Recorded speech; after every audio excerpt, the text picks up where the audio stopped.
Ciao, my name is Stefano Secchi from Rezdora here in New York City. Today we're going to do Anguilla eel in modo Italiano, in the Italian style. So I'm very happy to have the opportunity to do this. Eel is something that we use a lot in Emilia Romagna. Less common here in New York, but it's going to be it'll be a nice start. You know, let's get the ball rolling. So I'm just going to show you really how the eel comes to us. We're going to do this in 3 phases. You know, we're going to have one where I'm going to show you how we kill the eel, and then we let that sit overnight. And then I'm going to show you how we roll it in towels so it stays really dry. Because the idea that we really want is to have a very crispy skin. That's the most important for us. And the eel is very fatty, so to have a crispy skin, we like to let it sit overnight and to dry. Okay, sono vivi, sono ancora vivi. Però la cosa più bella, the beautiful thing is that it's still really cold in there, so they're not very active, yeah? So what I want to do is dry it off really well. These sports towels come in handy. You want to make a couple quick cuts right in the head, okay? But you just can't cut all the way through because we're going to use the head for leverage, okay? You see? So we've just cut the spinal cord, right? And now what we have left is just the nerves. The funny thing with the eel is it takes 2 or 3 hours for the nerves to calm down. Okay, coltello. Okay, you want to get to the...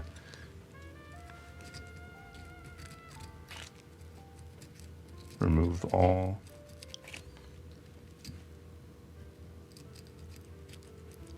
Way at the tip, okay. Take the sports towel. Okay, you see all the insides of Anguilla.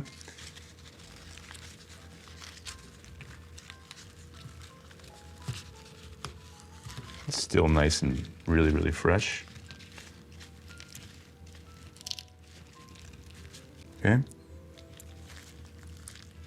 And take the scissors that we snip right here.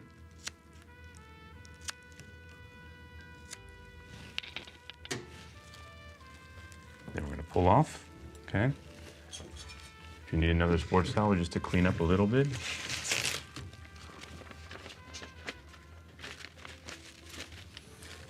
Just want to make sure you can see everything, yeah?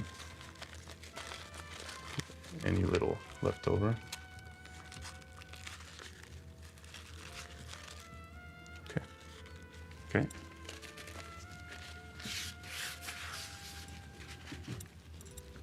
Okay. So we flip the anguilla over. Okay. The spike, really, really beautiful. The good thing about the spike is that I like to keep the head attached because then when we want to fabricate, we have the leverage here, right? So it's really, really helpful, okay? What I'm gonna do is I'm gonna just make the insertion above.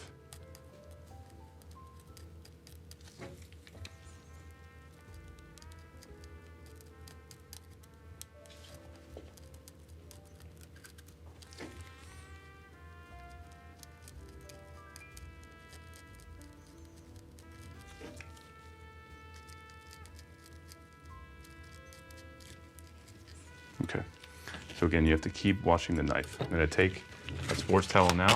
It's gonna give me a little more leverage like usual. I'm gonna wipe off this is a smaller one too, but always work clean, yeah. Okay, modo Italiano.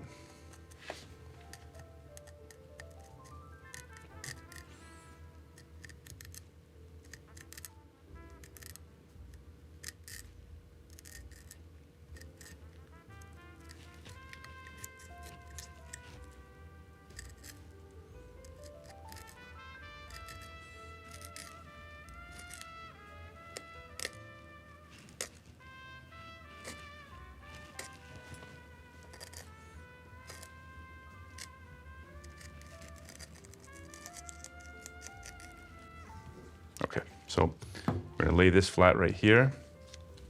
I'm gonna take the scissors, snip right here. Okay, then you'll see that all the bone structure right here is attached.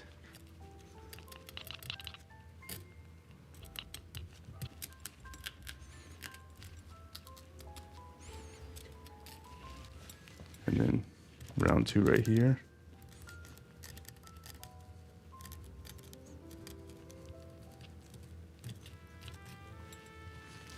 And then we have this piece of bone right here that for me is one of the most important parts for the brodo that we're going to be making for the base of this, yeah? So just so you know, you can take either a coltello like we're doing right now. You can also use the beautiful scissors. But this backbone is very important, molto importante, because this is where all the flavors are, right?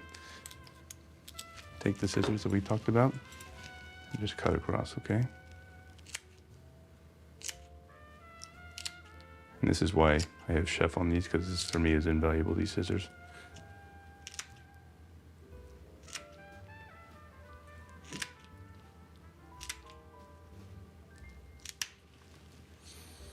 Okay.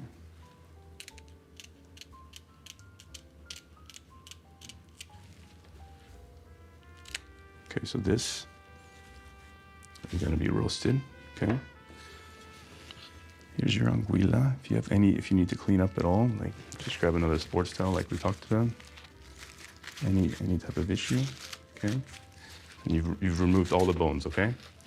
And this gets roasted off, okay? So we're gonna break down and portion, yeah? Okay, This one's a beautiful portion right here. Okay. So we fabricated the anguilla, the eel, and now we're going to put in Italiano we say spiedine, no? Questi sono spiedini in Italiano. We're going to do this 24 hours before, even 48 hours before we need it, okay? We removed all the bones, we don't have to worry about any bones. And you have a somewhat dry anguilla from letting it sit overnight, right? Which is incredibly important. If you look when you're trying to spear, be careful that you don't spear the skin. I made a little mistake there because you want to stay right along the bottom of the skin, okay? And the flesh, okay? So this goes on top of the rack like this overnight. This goes on top of the rack overnight. I take a little bit of salt, and it's very important that you season right now, because we're going to let this sit in the fridge. The fan of the fridge, the cool air of the fridge, is going to dry out the skin even more. Ancora più. Okay, so I'll show you the one that I did 2 nights ago. So this has been sitting 48 hours. You see I salted the skin very well, but it's very tacky and very dry. If there's any little pools of water, take another sports towel and just kind of pat, okay? Okay, so traditionally in Japanese culture, you would do a glaze of agrodolce, like we say in Italiano, like a sweet and sour. We're trying to experiment in doing a modo Italiano sweet and sour. So instead of doing, brown sugar and similar to like a teriyaki combination with soy sauce, we are going to do ours with saba, which is mosto cotto, which is like byproduct of aceto balsamico, vino de aceto rosso, so red wine vinegar. And then we're going to finish with a little bit of brodo di vitello. I have to show you the brodo di vitello. So you remember the bones that we were using earlier? I roasted them. And then we have sofrito of carota, sedano, cipolla, carrots, onion, celery. Okay? Okay, so you see we have sofrito of carota, sedano, cipolla, and then those roasted bones overnight. So 12-hour stock, yeah? Really nice and reduced, okay? We're going to strain that.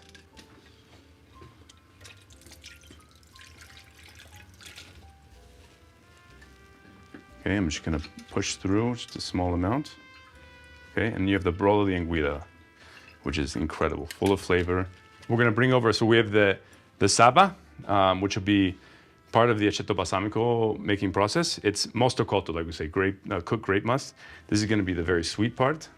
Dolce is gonna be aceto di vino rosso, really nice, that has been aged in barrels. We get this from Emilia Romagna as well. And then we have the brodo di anguilla here, right? Like all the flavor there. You look at how there's so much gelatin in the anguilla. It's really, really beautiful to help glaze, yeah? Okay. So, un parte di questo, one part of that. Un po' di aceto rosso, cucchiaio va bene, okay? And then we're gonna add a little bit of the saba. And this is going to give the nice zucchero, natural sugars. That'll be really part of the beautiful glaze with the anguilla, okay?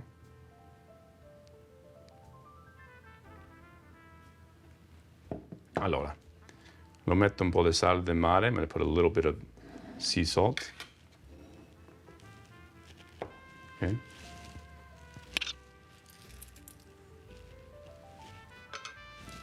Okay.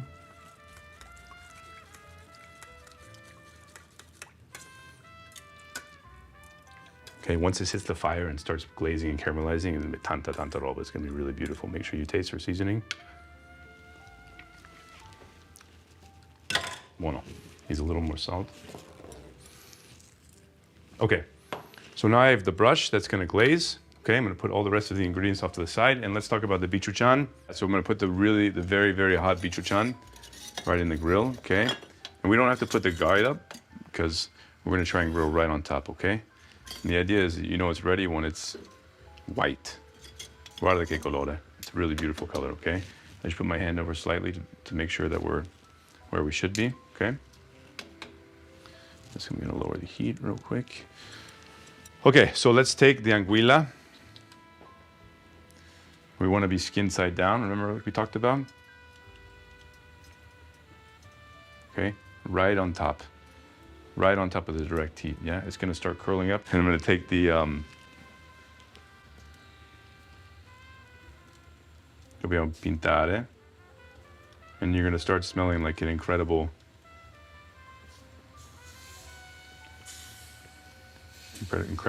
glaze smell, yeah? In the meantime, I have the polenta bianca, right? So we have the beautiful polenta. We use with seafood a lot, polenta bianca in Italia. This is a white cornmeal, okay? And I have simmering water right here with a little bit of sale di mare, sea salt. And the ratio here is, 4 to 4.5 to 1 parts polenta to water, okay? So there's a couple polentas you can use. We have like a quick cooking polenta here for the anguilla. But a slow cooking polenta, 45 minutes or so, that's gonna take really, really nice and slow. Since we wanted to get the anguilla ready for you guys quickly and be on our way, I chose the quick cooking polenta. I'm gonna paint on the skin side right now too. Okay.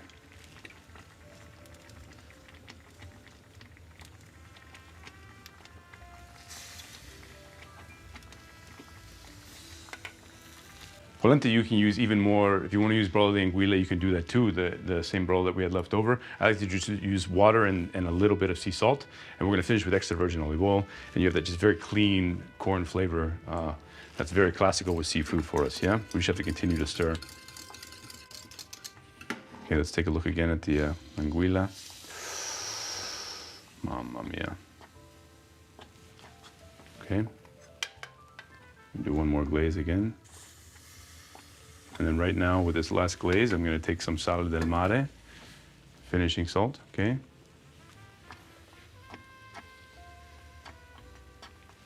So what we're gonna do is just taste the, here we go, polenta to see where we are. The anguilla's close.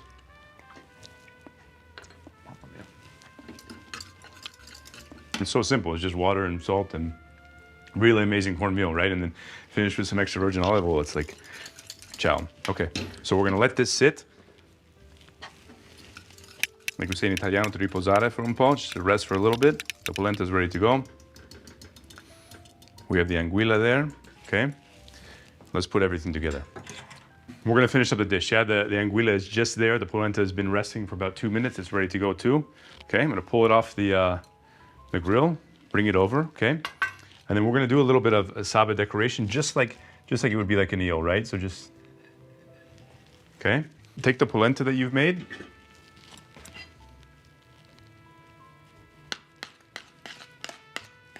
And I talk about finishing polenta with just a little bit of extra virgin olive oil because I think that you have to. It's one of those things that is just so beautiful. Those are the 3 real ingredients in the dish.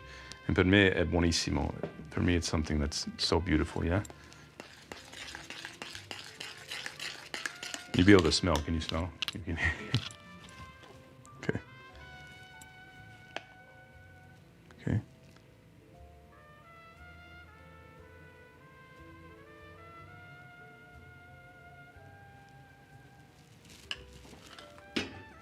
And you still have like the overall shape of the eel there, right? Which is something that I think is really, really beautiful. Okay.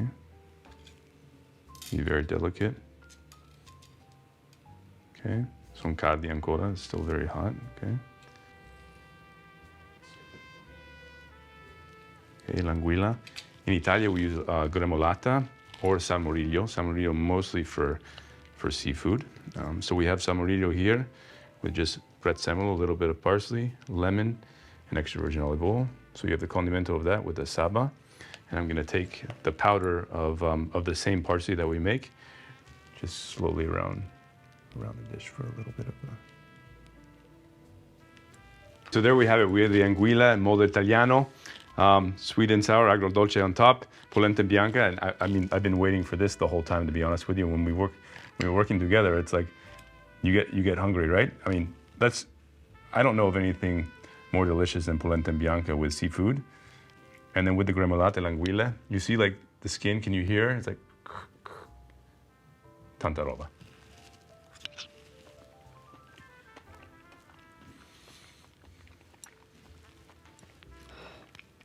Maybe we put this on the menu, Rezdora, we'll see. Grazie, è stato un grande piacere.